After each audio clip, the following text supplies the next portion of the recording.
Hello and welcome to the marriage preparation course.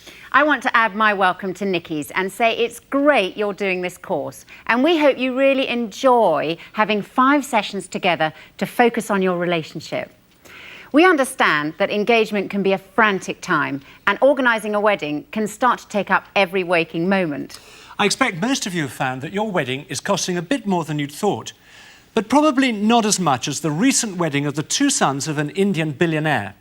The 10,000 guests were flown in on 27 chartered jets, and a fleet of 200 limousines took them to the venue. They dined on a lavish banquet, which included Italian, Chinese, Mexican, Lebanese, Mongolian and Indian food. The exact cost of the wedding is unknown, but was estimated to be around $75 million. We hope that that makes yours seem a lot more reasonable. We also looked up the longest engagement in the Guinness Book of Records, which was between Octavio Gillen and Adriana Martinez. They got engaged in 1902 and finally took the plunge in Mexico City 67 years later. By then, they were both aged 82 and they probably thought they didn't have much to lose. So, whether you're in your 20s or your 80s, whether you've been engaged for a short time or a long time, we hope that these 5 sessions will be a bit like an oasis for you both to think about the journey of marriage that you're about to embark on. Our experience is that marriage is the most exciting and the most challenging adventure that we can undertake. We've been married for 28 years. When we first got married, we were both students. Then I became a teacher while Scilla was still at art college. We've now got 4 children, a girl and 3 boys, aged 24, 22, 19 and 17. And our daughter has recently got married, so we've now got a new son-in-law as well. So we know something of what you're going through with all the organising. The whole thing's still very fresh in our minds. We've been doing this marriage preparation course since 1985, and we absolutely love running it. What we've discovered from talking to a lot of married couples and from our own experience is that strong marriages don't develop automatically. We hope that over this course you'll discover the attitudes and values, the tools and habits needed to build a healthy marriage that lasts a lifetime. If you start building good patterns in your relationship today, you'll be reaping the effects of those choices in 5, 10, 20 years' time. We asked reporter Brenda Amanis to take a look at why marriage preparation is so important in today's society.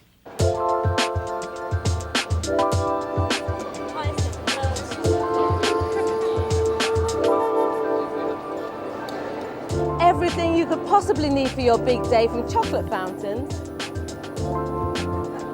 to diamante tiaras. Did you know that in the last 6 years, the cost of the average wedding in the UK has increased by 50%? Looking at all the things that you have to make decisions on, from your cakes, your invitation, your dress, it's no surprise to realise that the average wedding takes 250 hours to organise. But how much planning do a bride and groom put into making sure that their marriage will last? No, not at all. We haven't really seen the need to. Yeah, we spent a day with the church thinking about what marriage meant to us and what we meant to each other, family values, that type of thing. We did go and see the vicar. Yeah, I did speak to the vicar about it, that's for sure. And he sort of gave us the what to do and what not to do type of thing. I think it just took us outside of all the arranging for the marriage itself and made us think about what we were actually doing, being together. In the UK, 40% of first-time marriages break down. That means for every 3 couples, 1 will end in divorce. A sobering thought, but not one that these couples will be thinking about. If you want to learn to play a musical instrument, you take lessons. You want to learn to drive, then you take lessons. Sadly, when it comes to marriage, we do so little at learning how to create a healthy marriage and make it last. Well, we got married about 9 years ago, and before we got married, we were handed a form we had to fill in great detail about our finances and what we'd expect to spend on things. And answering simple questions like, what do you expect to pay for a family birthday present, meant we were able to have conversations we might never have had and really helped us prepare for married life together. Yes. It was a very positive time to spend some time together during marriage preparation. But since then, obviously, during 9 years, things have come up that have, at times, knocked us sideways. And we've had to deal with those things and sit down and talk and work through them together. And we've recently done a course that has been fantastic because it's made us talk about things that we wouldn't think to talk about or not necessarily want to talk about. And we've had to work through things together, and it's been very beneficial for us. I guess we remain lifelong learners. We've never arrived in this kind of thing. We're always learning. And so, if a couple wants to ensure their marriage, not just the wedding day, it seems the answer is to keep investing in their relationship. Good marriages generally don't just happen. They take time and effort, and that doesn't mean it's hard work, but it just means that you have to keep trying at it. You must prioritise your relationship. It's all about having a positive attitude which allows you to communicate really well. And if you do that, if you choose us as a priority, if you take time for us, and if you think in terms of the longer term, if you talk about your future and you always see arguments are smaller than the marriage, that's what makes a great marriage. Dedication. We're going to be looking at what dedication means in practice. This course is very practical. Over the 5 sessions, Nikki and I will talk about different issues and then get you as a couple to discuss them. Amongst other things, we'll be talking about how to communicate effectively, how to resolve conflict, how to meet each other's emotional needs, how to build a friendship, how to develop our sexual relationship, and how to decide who does what. For example, who takes on the different roles. One of the benefits of this course will be discovering whether you're coming into marriage with different expectations. These might be the result of your upbringing.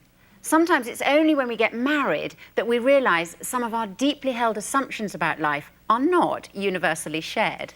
We'll give you 2 very trivial examples from our own marriage.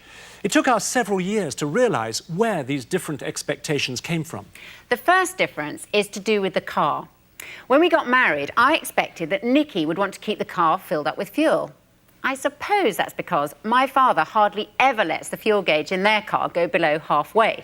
My father, on the other hand, would only fill up if he really had to. I think he thought it was a waste of time and was quite prepared to take the risk of running out. I do also remember him explaining to me that it's cheaper to run a car on the second half of the tank, as then the car's lighter. So I find I'm quite happy driving around with the warning light indicating we're nearly empty. Anyway, I think it makes the journey a bit more exciting. Well, it makes it more exciting for him, but it's a nightmare for me.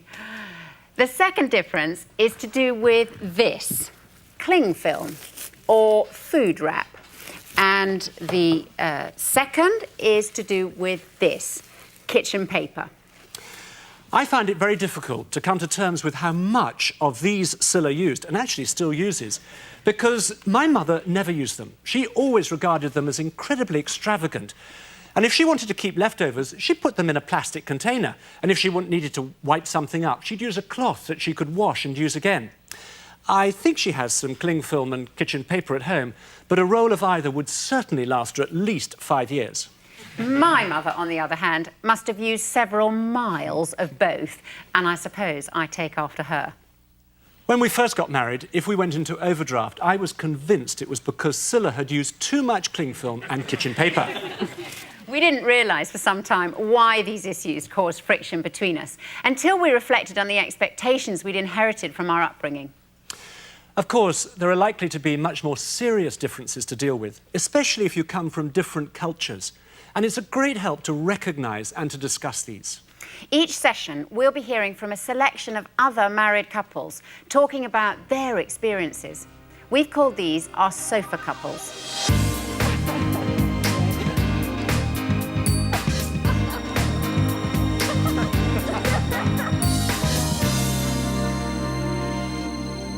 If you've seen the film When Harry Met Sally, you'll understand where we got our inspiration for the sofa. And we'll also have a studio interview with a married couple.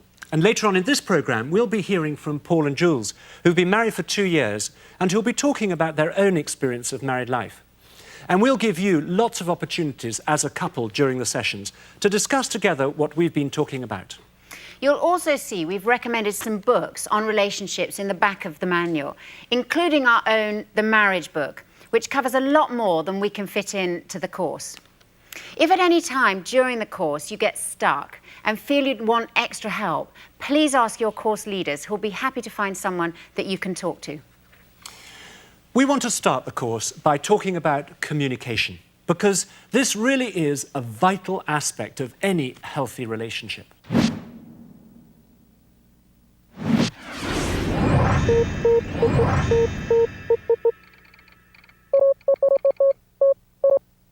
We've travelled the country to find out what people believe about relationships.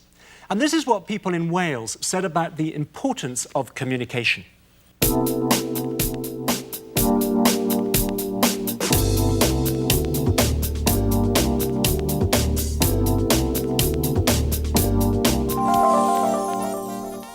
Why is communication so important in marriage? It gives a much better relationship.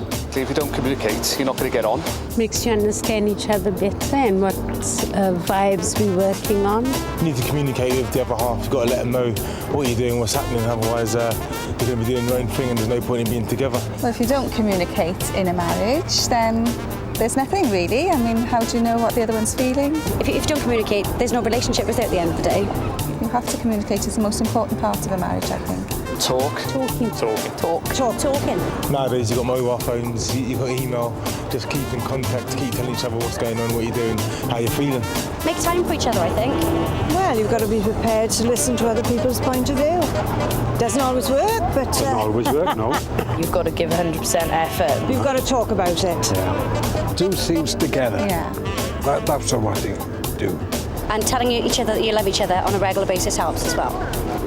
What causes communication breakdown? By not communicating. Jealousy. Secrecy. Misunderstanding. Selfishness. Jealousy is usually the breakdown to most relationships all over the world. If you keep secrets from one another, there will be a breakdown eventually. But you've just got to work around these things.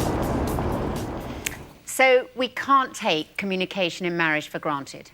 Communication involves both talking effectively and listening effectively.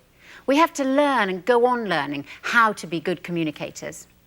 And marriage is probably the best training ground, not least because it's the most challenging. It's helpful to recognise at the outset that we're all different in the way we communicate. Our communication is affected by several factors. We want to look at three in particular: our personality, our background, and our circumstances. Let's start with the first thing, our personality. We're all very different. Some people are extroverts. They tend to think out loud. Other people are introverts. They like to organise their thoughts in their heads first before they speak. If I'm going to say something, I usually think things through. So if I make a suggestion, it's usually actually pretty much decided in my head. I've been through several arguments and I have come to a conclusion, even if it's just about what to have for breakfast. Whereas Richard will throw out suggestions willy-nilly. Well, I wouldn't say it's willy-nilly. I mean, this is where our difference is. The suggestions that I throw out will be suggestions lateral. that will be completely lateral suggestions. Maybe no, the suggestions that I would come up with, my brain works differently. Whereas Poof will speak very concretely about what she has already decided. I like to talk through my suggestions and bring them out into the open and discuss them. So we both have a very different approach, but I think we've really both learnt about each other that those approaches are just different ways of doing things, and we're starting to learn to tolerate each other, but it's taken time and it still takes us time to get used to it. Well, Richard will often say, oh, let's have pancakes for breakfast, but won't have counted eggs. And I will only suggest pancakes if I know there's eggs, flour, bicarb and maple syrup in the fridge. But when we get the pancakes, they're worth waiting for. Another way that we're different is that some people are more logical. They work things out methodically, sometimes very slowly. Other people are more intuitive. They act on hunches and may jump to conclusions. During the course, you'll find out quite a lot about Nikki and myself. You'll probably realise that I'm more of an intuitive extrovert, while Nikki is more of a logical introvert. And that's about as different as you can get. If I'm worried about something, I need to talk it out as soon as possible. She often says something to me with great passion and conviction and then changes her mind 5 minutes later. So I've discovered over the years that it's better not to react too quickly. Meanwhile, I need time and space to sort out an issue in my head first on my own and then tell Scilla what I think. But for me, that's not a discussion, just his conclusion. So, as you can see, before we've even started to express our own points of view, our ways of communicating are very different because of our personalities. There was an example of that the other day.